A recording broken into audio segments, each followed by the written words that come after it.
DPK Prod vous présente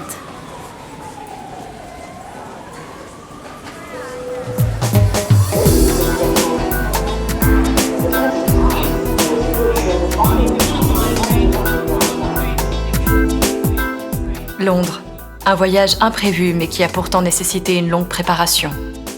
Un périple à la fois solitaire et partagé, plein d'ambiances sonores, de descriptions et d'impressions. Mais surtout, un séjour ponctué de questionnements, d'apprentissages et de rencontres impérissables.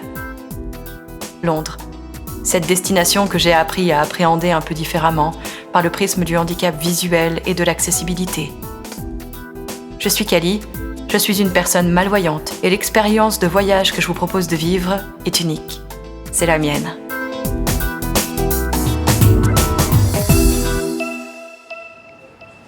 Good morning. C'est ce que je suis en train de faire sur ma photo. Good morning. On est tellement connectés. Je vous ai pas dit au revoir hier soir, mais bon, je crois que vous avez compris qu'on était dans un pub. On a bien fêté la Saint-Patrick, gentiment, hein, parce qu'on a pris qu'une bière. Mais c'était sympa, il y avait la musique irlandaise, vous avez entendu ça. Donc, moi en tout cas j'étais crevée, mais je pense qu'on était crevés, Marine comme moi, donc de toute façon, voilà. Et là on se retrouve, on est dans un petit café italien pour prendre un petit déjeuner. Bon, en fait on n'avait pas du tout prévu ça, on voulait prendre un English breakfast, donc avec tout ce qui est un peu plus salé. Mais on n'a pas trouvé, comme on n'a vraiment pas trop le temps, on a à peine une petite demi-heure, là 20 minutes maintenant. On a pris un truc sucré, italien. À la française, moi j'ai pris un croissant et un chocolat. Voilà, moi j'ai un chocolat et une part de gâteau au citron. Voilà, mais en plus on ne comprenait pas grand chose à ce que la personne nous disait, mais c'est pas grave. On a réussi à commander avec du lait d'avoine, parce que je préfère pas tenter le diable, on sait jamais. Et voilà, après on va retrouver à Victoria Station, le truc d'arrêt de bus, le bus d'Harry Potter. Et je crois qu'on a 2 heures de bus. Je ne comprends pas pourquoi, je crois qu'on fait le tour de Londres pour récupérer à plusieurs arrêts, mais bon. Voilà. En direct du Golden Tour, c'est-à-dire le bus d'Harry Potter, qui nous emmène à Warner Bros.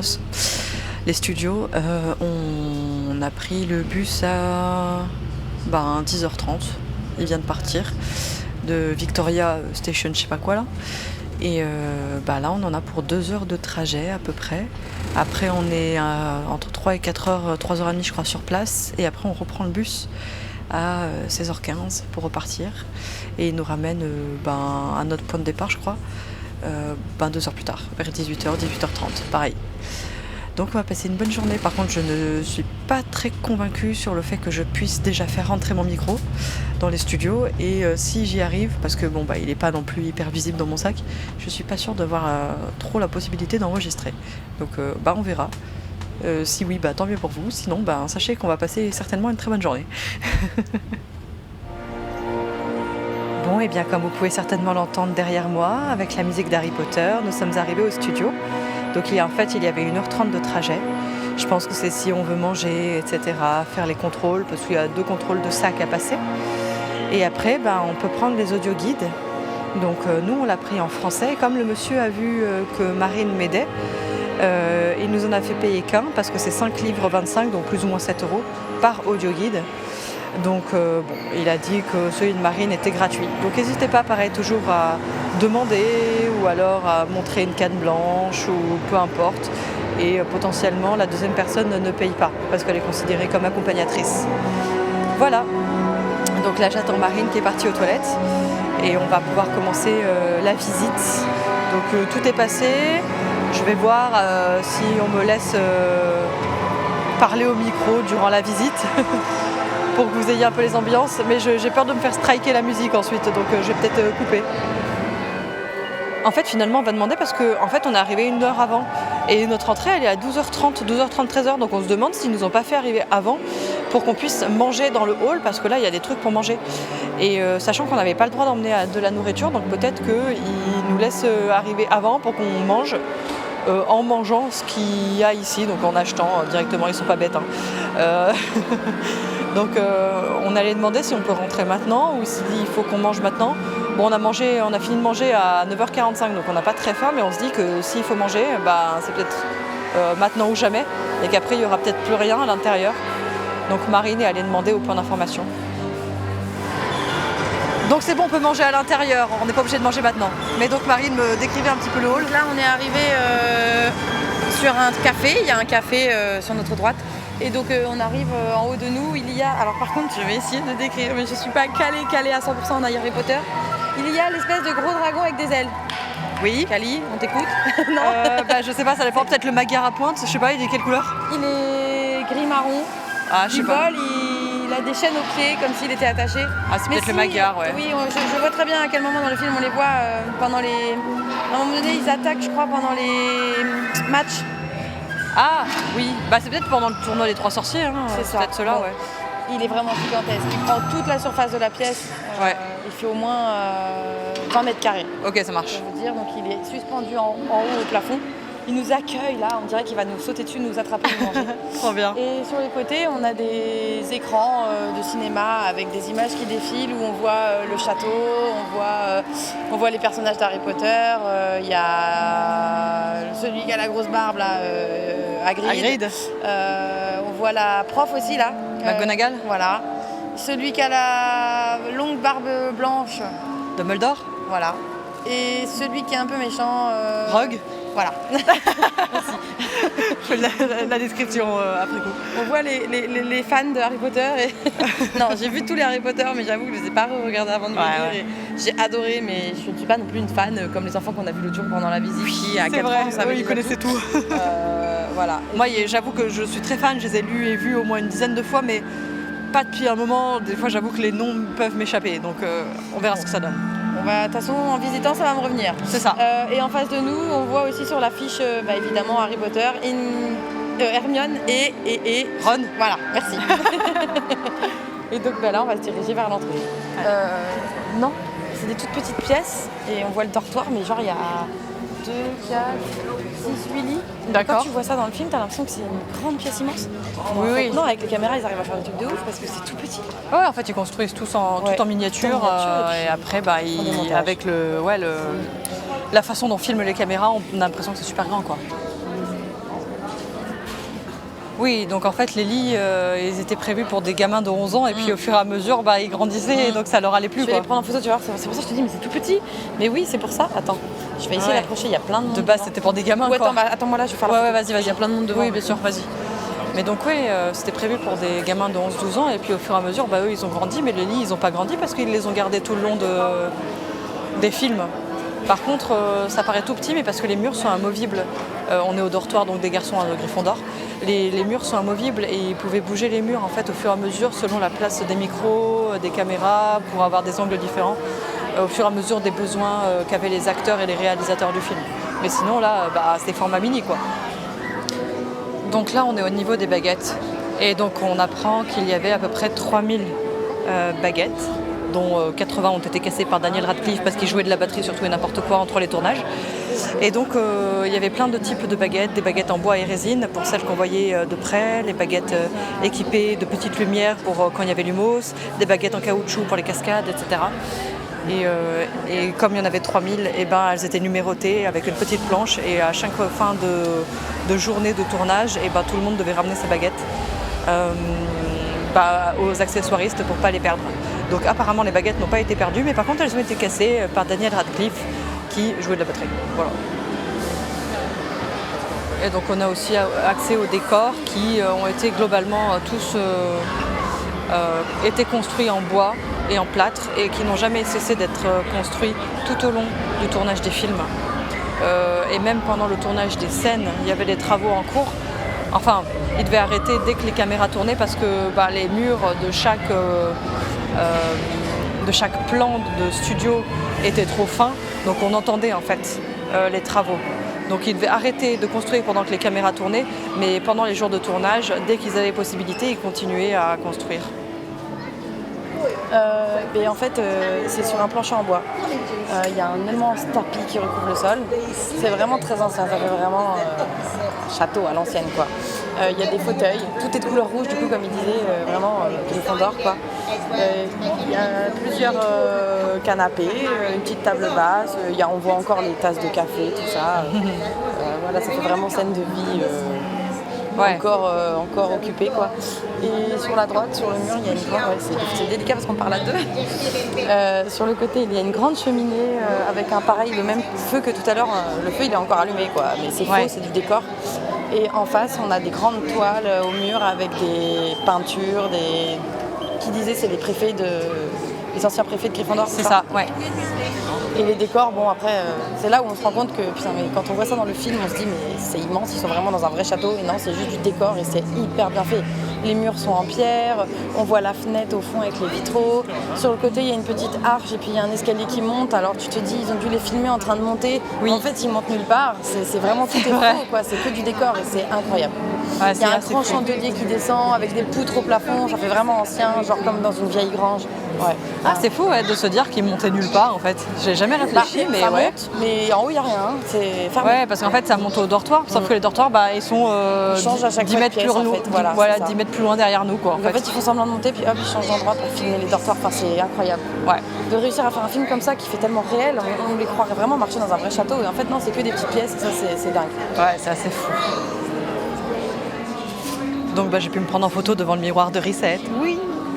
Et apparemment, la plupart des accessoires qui ont été créés pour Harry Potter ont été tout rassemblés et mis les uns sur les autres pour créer la salle sur demande dans les derniers films. Donc en fait, c'est que des accessoires existants ou trouvés chez des antiquaires, etc., qui ont été accumulés pour créer la salle sur demande. J'ai dit Dumbledore. Oui, Dumbledore. Il est fait en cercle, en circulaire. Okay. On rentre comme dans une tour. Et le bureau, il est en hauteur en face de nous. D'accord. Et lui, pour le coup, il a vraiment un beau bureau. Déjà, c'est rempli de livres et de bibliothèques derrière. Forcément, ouais.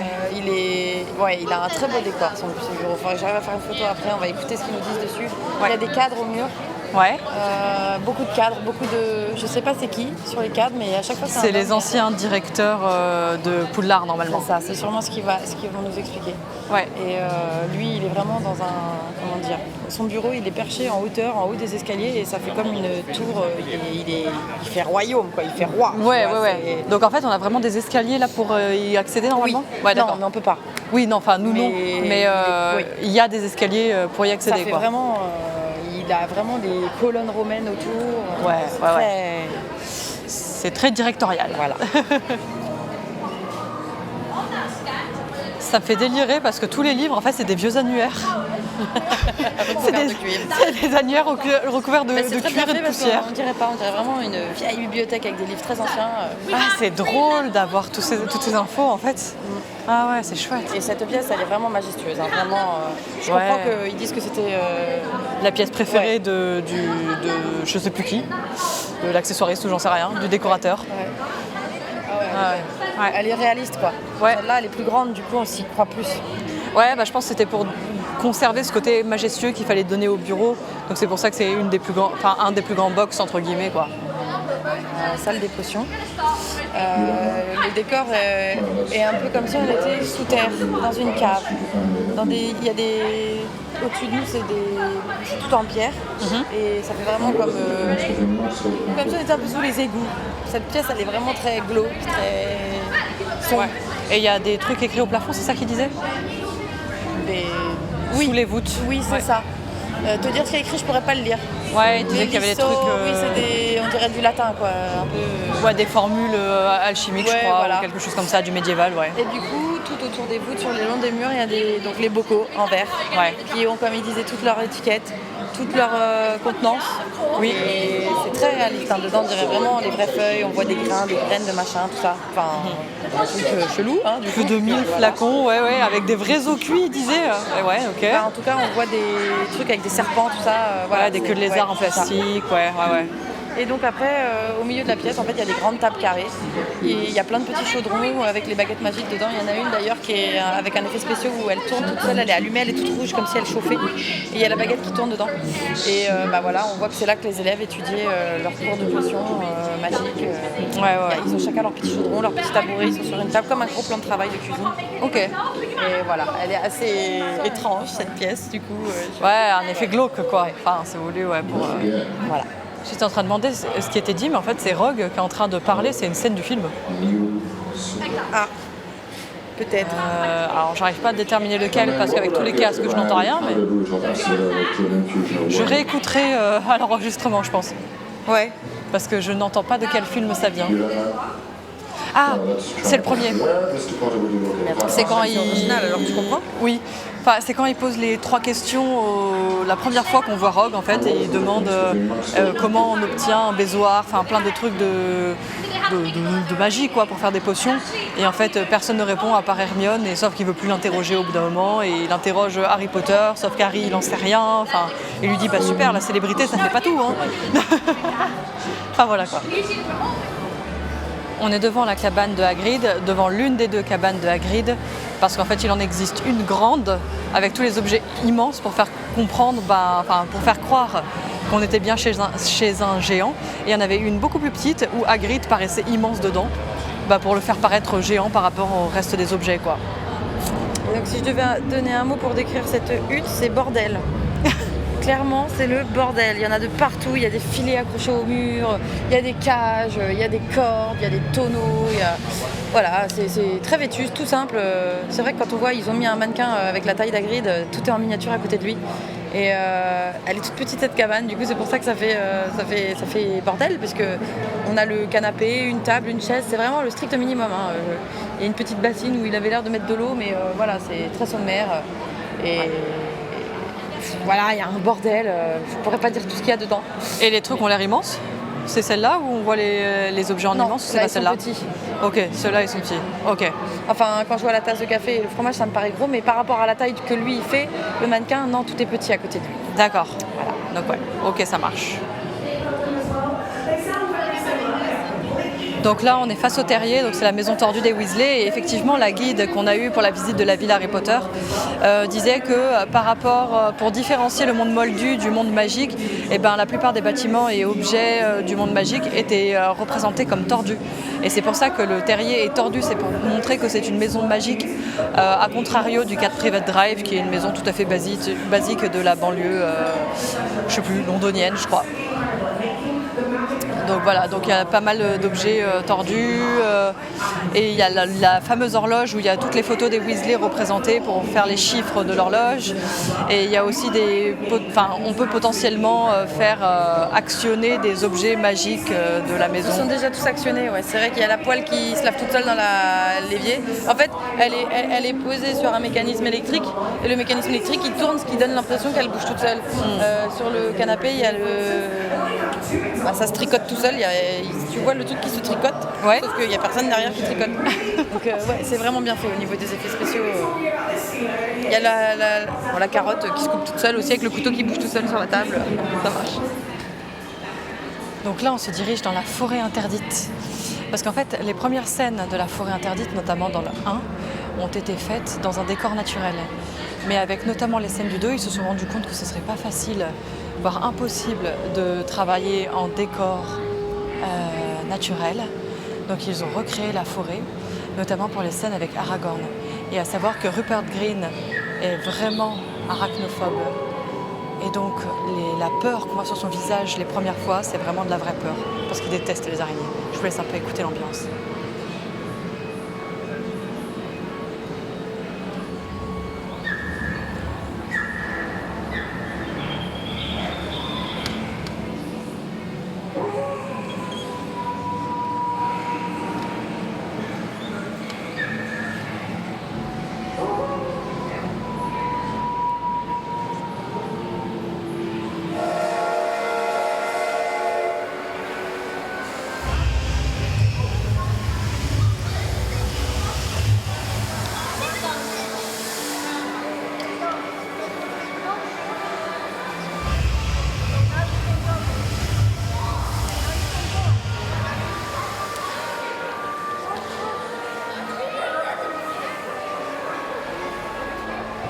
Donc là, littéralement, on est dans le Poudlard Express.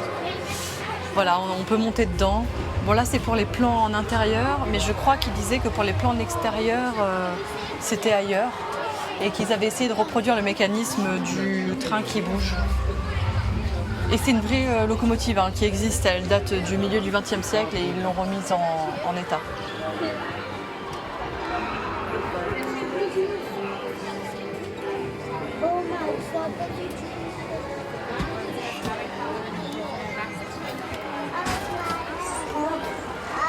Donc là, on longe. Cabine Ouais. En fait, à chaque... il y a plein de petites cabines avec des banquettes. Ok. Avec des porte-bagages en haut et on y voit encore des affaires d'Harry Potter. Il y a une écharpe, il y a une baguette. Mais qui a oublié sa baguette?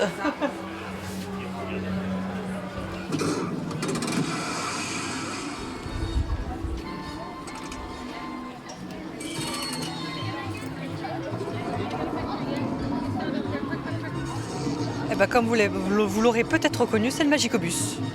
Voilà, qui roule à 20 km/h dans le film, parce qu'il était tellement déséquilibré qu'ils ont dû le lester et que ça devenait trop lourd, donc c'est pour ça. Ils ont dû le faire rouler à 20 km/h et tous les véhicules tout autour qui roulent avec lui, bah, ils roulaient à 5 km/h, d'après la guide qu'on a eue. Mais donc c'était un vieux bus qu'ils ont récupéré, mais sauf qu'il est très haut, trop haut. Et donc il était complètement déséquilibré, ils ont dû lester la base et en fait il devenait trop lourd pour rouler, c'est pour ça qu'il roule aussi lentement. En même temps, c'est un truc de ouf hein, d'avoir fait un machin comme ça. Ils sont complètement barges, le truc il passe pas sous les ponts. Hein. Non, il passe pas sous les ponts. Oh là là. Je crois qu'ils ont pas pu passer à certains Non, mais endroits le pire, de c'est Londres. que dedans il y a des lits et tout, hein, avec Oui. des couchettes. Hein. Oui. Ouais, il dort dedans. Donc faut être malin, faut pas être malin pour avoir fait 3 étages. Oui, c'est vrai que c'était un peu con quand même, hein, l'idée de base. The Burrow miniature. The exterior of the Wesley. Attends, il y a des Weasley. noms Ah oui, c'est ça, c'est le terrier. Ok, Ouais. qui prend feu à la fin. C'est ça, Bah, il prend feu, mais du coup, ils ont dû le reconstituer, je sais pas. certainement. Donc oui, là on est en extérieur, il y a beaucoup de choses, on n'écoute plus l'audio guide parce que On n'a pas le time. on n'a pas le time, voilà. Private drive. Ouais, c'est ça, c'est les Dursley, c'est la maison de l'oncle et de la tante. Ah ouais, non, mais c'est trop bien, on peut aller dedans, mais moi je veux bien, mais non. Allez, Comment on va faire on rentre. Je veux trop voir l'intérieur. Celle des voisins aussi, je sais pas si. Alors, on va voir. Il y a 2 maisons donc.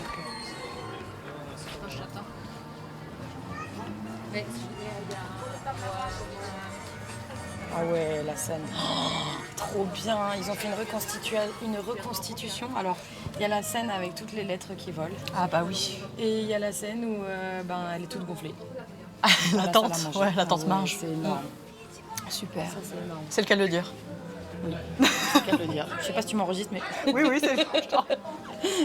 J'enregistre tes bêtises.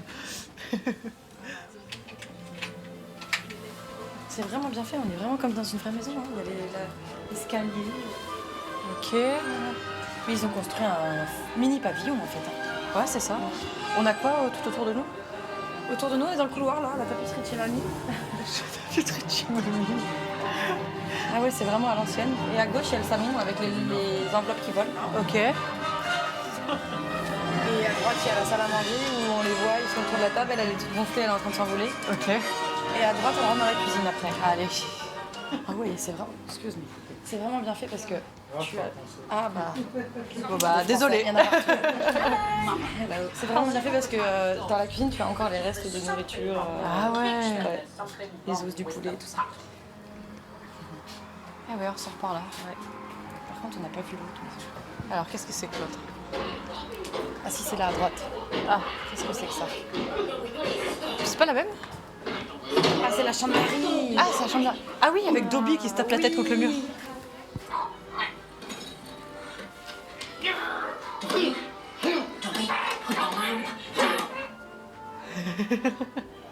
Excellent. Tout. Apparemment.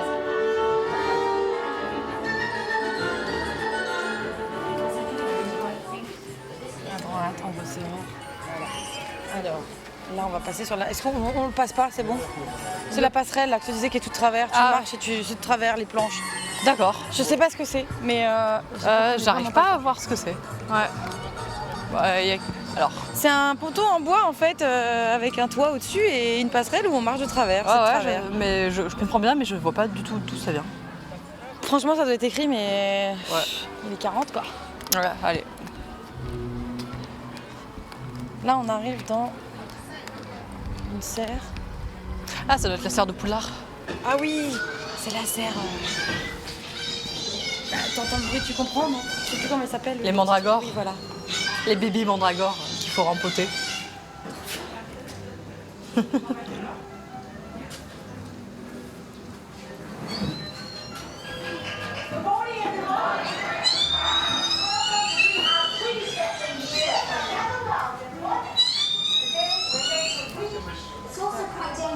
The mandrakes cries fatal to anyone who hears it. Excellent. 10 points to Gryffindor. Now, as our mandrakes are still only seedlings, their cries won't kill you yet. But they will knock you out for several hours, which is why I'm giving each of you a pair of earmuffs for protection. So you can please put them on right away. Quickly. Let's top down and watch me finish.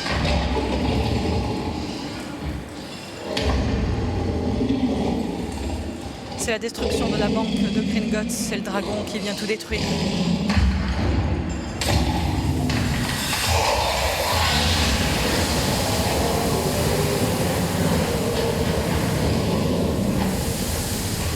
Et on voit les flammes quand il détruit le plafond de la grotte. Donc on vient d'arriver dans le, j'allais dire vrai chemin de traverse, oui et non. Pas dans celui qui l'a inspiré qu'on a vu avec la guide, là c'est dans le chemin de traverse studio quoi. Mais on dirait un chemin de traverse, le sol est en sorte de dalle pavée, etc. Et il y a des boutiques quoi, qui ont été inspirées donc, de la rue qu'on a vue avec la guide samedi. C'est quoi ça? Bah c'est le château. C'est le château? Oui, en maquette. C'est Incroyable. avec ça qu'ils ont dû faire les images du film, c'est incroyable. Enfin en maquette, il est grand. Hein. Ouais, en grande maquette. Waouh. Agaio Seio.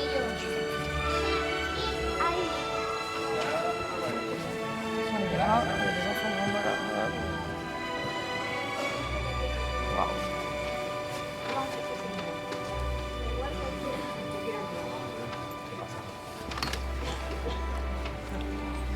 Waouh. Effectivement, grosse maquette. T'arrives à la voir un peu. Bah, je vois ses bords, on va dire, enfin je vois ses limites, donc je vois qu'elle est grande.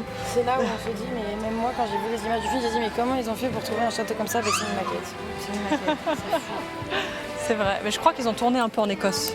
Ils ont pris des châteaux d'Écosse, si je dis pas de bêtises. Ah ouais, et on voit les images en même temps sur les écrans, c'est incroyable.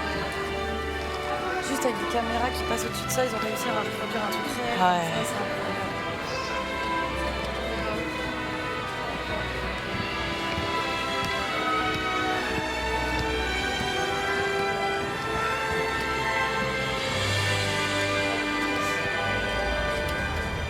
Bon, bah, on est dans le bus pour rentrer. Hein. Comment vous dire qu'on a fini en 2 spies.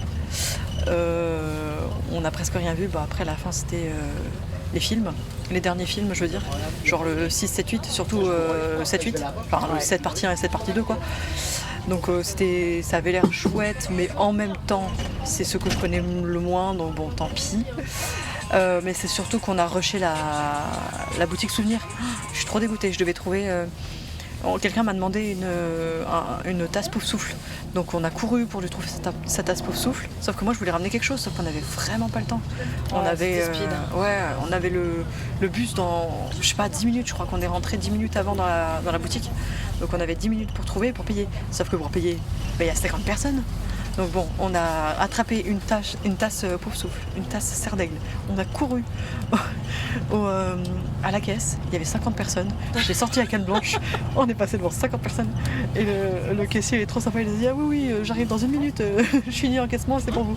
Et vraiment, il nous a vraiment pris tout de suite. Il était trop bien, trop cool.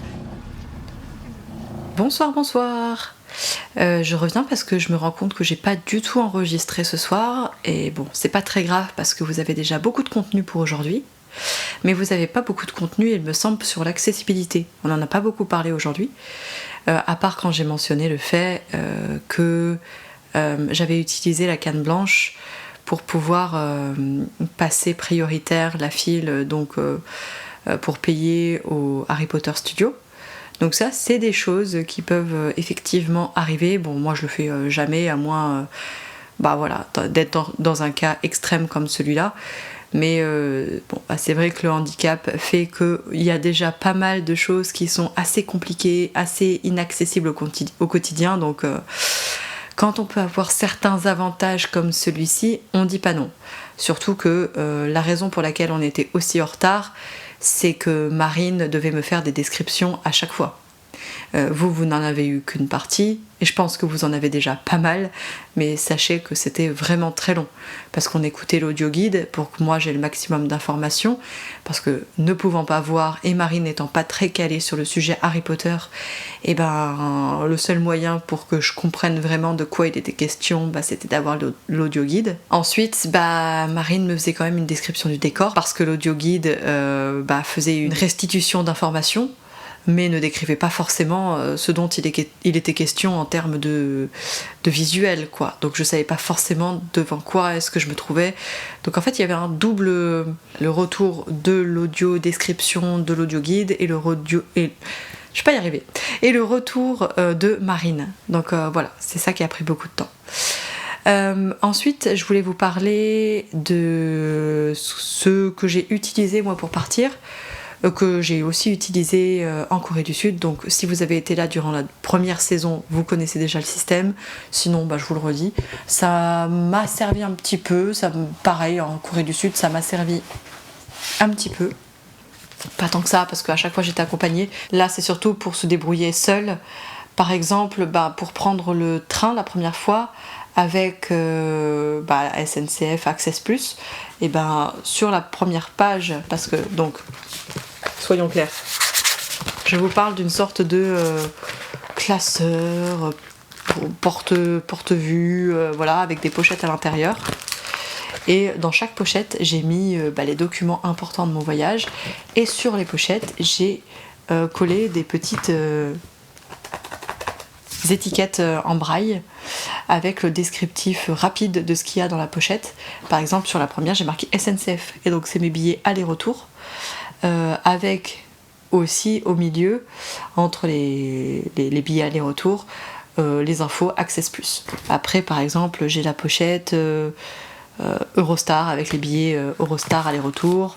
J'ai la pochette Airbnb, donc avec le descriptif des informations, l'adresse, la réservation, le contact de la personne, du propriétaire, de la propriétaire, je ne sais pas. Il y a mon assurance voyage, donc j'ai pris Chapka, le document relatif à la visite d'Harry Potter Village. Donc le premier document, je l'ai appelé HP1 pour Harry Potter 1, le deuxième document, j'ai marqué HP2 pour Harry Potter 2, et c'est les billets d'entrée pour le studio Harry Potter d'aujourd'hui. Après, j'ai marqué Jack, parce que demain, nous allons faire la visite de la ville version Jack l'Éventreur. Après, il y a une pochette avec une enveloppe dedans.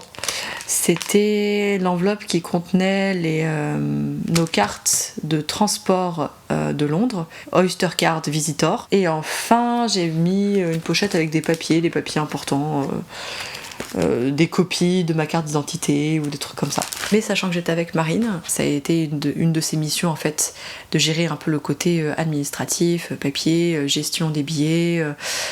C'est elle qui va les faire valider auprès des personnes des accueils, par exemple durant les visites, etc. Et je voulais parler aussi d'un point, c'est que effectivement pendant, je sais pas si c'était évident, mais en tout cas durant les visites c'est Marine qui me guidait, donc elle me guidait avec la technique du bras, la technique de guide, comme on appelle en locomotion, parce que c'est beaucoup plus simple. J'ai utilisé une ou deux fois la canne blanche, souvent c'était pour avoir accès plus facilement à certains lieux, donc pour montrer que j'étais en situation de handicap, parce que j'ai une carte qu'on utilise en France qui s'appelle la CMI, mais qui n'a, je pense, aucune valeur en Angleterre et à l'étranger.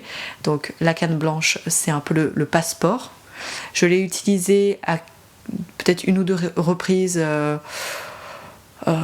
les premiers jours pour se fixer avec Marine le temps qu'on prenne nos marques dans sa technique de guidage, etc. Mais bon, je l'ai pas eu plus que ça finalement. Après voilà, si je l'ai utilisé peut-être une fois ou deux pour tester les trottoirs, de quoi ça avait l'air.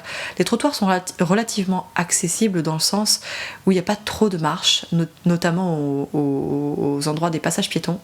Les trottoirs descendent et montent avec des petites pentes assez visibles, parce que des fois il y a des pentes mais qui sont tellement faibles qu'on ne les remarque même pas et qu'on est presque sur la route quand on se rend compte qu'on approche du passage piéton, c'est presque trop tard. Là c'était plutôt clair, donc ça c'était chouette. Par contre ça fait vraiment des grosses pentes parfois, donc il faut être assez attentif. Mais ça, c'est quand même un bon point. Par contre, il y a un point que je n'ai pas réussi à résoudre, c'est la question des feux rouges. Donc moi, en France, j'ai une télécommande. Je pense que vous l'avez déjà entendu dans le premier enregistrement, enfin le premier podcast, le premier épisode. J'ai activé des feux rouges, donc il me dit feu rouge, ou feu rouge, le nom de la rue, quand c'est rouge, et qu'il fait une petite musique style diding, diding, diding, diding, quand je peux traverser. Donc ça, c'est pas automatique en fait, les feux rouges en France. Donc c'est une petite télécommande que j'ai récupérée auprès de la TAG, donc du service de transport en commun de Grenoble, qui est ma ville de référence, pour pouvoir avoir accès à cette télécommande qui était gratuite. Je crois qu'elle fonctionne dans le reste de la France, en tout cas là où il y a des feux qui fonctionnent sur le même système. Mais je crois que ça se régularise, si je dis pas de bêtises. Je sais qu'à d'autres moments, par exemple aux États-Unis, il faut juste appuyer sur un bouton. En fait, le feu, quand elle n'est pas activée, fait un petit bip continu, assez discret, et pourtant qu'on entend quand même par-dessus la circulation, pour dire où se trouve le feu rouge, pour qu'on puisse, en tant que malvoyant ou non-voyante, non-malvoyante, l'identifier, déterminer l'endroit où il se trouve et pouvoir appuyer dessus, et à partir de ce moment-là, le feu fait diding diding diding quand il passe au vert. Je crois qu'en Écosse ils étaient actifs tout le temps, mais après en Écosse j'y suis allée il y a 8 ans. Et à Londres, peut-être qu'ils ont le même système qu'en France, mais ça je peux pas le savoir sans demander à un natif, une native, et pour le moment j'ai pas pu demander est-ce qu'il fonctionne à la télécommande ou pas, parce qu'on n'a pas de boutons qui ont l'air d'activer les feux, ils s'activent pas tout seuls. Donc c'est un mystère. Est-ce que c'est accessible Londres ? Potentiellement oui, mais c'est vrai que j'ai pas la réponse à toutes les questions. Il faudrait que je demande à quelqu'un qui vit vraiment le handicap visuel au jour le jour à Londres. Voilà, j'espère que ces explications auront pu vous éclairer, vous aider. N'hésitez pas à poser des questions en commentaire, à les poser en DM sur les réseaux sociaux, TikTok et Instagram sur Calistiel. Et sinon, n'hésitez pas à me contacter de la façon que vous préférez, à mettre un j'aime, à partager, à commenter. Et nous, on se retrouve pour le prochain. Bonne nuit à tout le monde.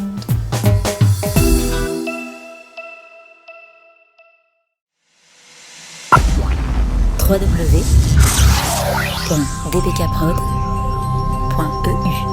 Vous concevez, je réalise. DPK Prod, du son à votre image.